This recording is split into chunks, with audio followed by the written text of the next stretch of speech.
বার্তা এক নজর। মুক্ত আকাশে উড়িয়ে দিন পাখি, এবার পুষুন গাছ। ফিউচার ফর নেচার ফাউন্ডেশনের সচেতনতামূলক কর্মসূচি উলুবেড়িয়ায়।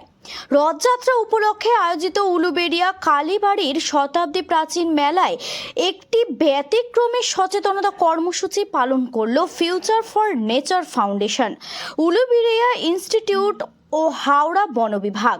কর্মসূচির মূল বার্তা ছিল মুক্ত আকাশে উড়িয়ে দিন পাখি, এবার পুষুন গাছ।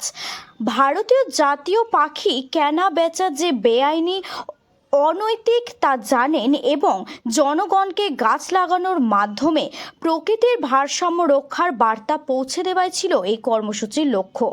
অনুষ্ঠানে উপস্থিত ছিলেন উলুবেড়িয়া মহিলা থানার আইসি শাওন বাগজি, স্থানীয় পৌরপিতা রঘুনাথ দে, বিভিন্ন ওয়ার্ডের সম্মানীয় কাউন্সিলর বৃন্দ, কালীবাড়ি পরিচালন কমিটি ও উলুবেড়িয়া ইনস্টিটিউট অ্যান্ড লাইব্রেরির বিশিষ্ট প্রতিনিধিগণ।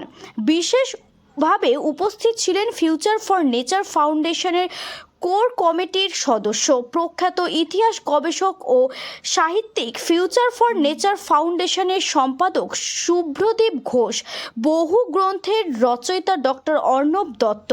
তার সক্রিয় অংশগ্রহণ ও নেতৃত্ব কর্মসূচিকে সাফল্যমণ্ডিত করেছে।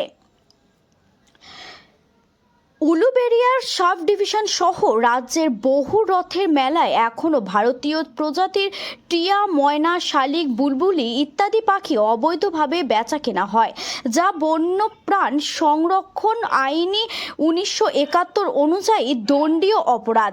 এই বিষয়ে সাধারণ মানুষকে সচেতন করতে আমাদের এই উদ্যোগ। পাশাপাশি আমাদের সংগঠনের কাছ থেকে একটি গাছ দত্তক নিন ও তাকে লালন করুন। গাছ বড় হলে তাকে পাখি এমনিই আসবে। এইভাবে প্রকৃতির ভারসাম্য ও জীববৈচিত্র্য সংরক্ষণের পথে আমরা এগিয়ে যেতে পারি। এই মহতী কর্মসূচির একটি প্রাসঙ্গিক সময়োপযোগী বার্তা নিয়ে এলো সমাজের প্রতি। পাখিকে খাঁচা নয়, দিন গাছের ডাল।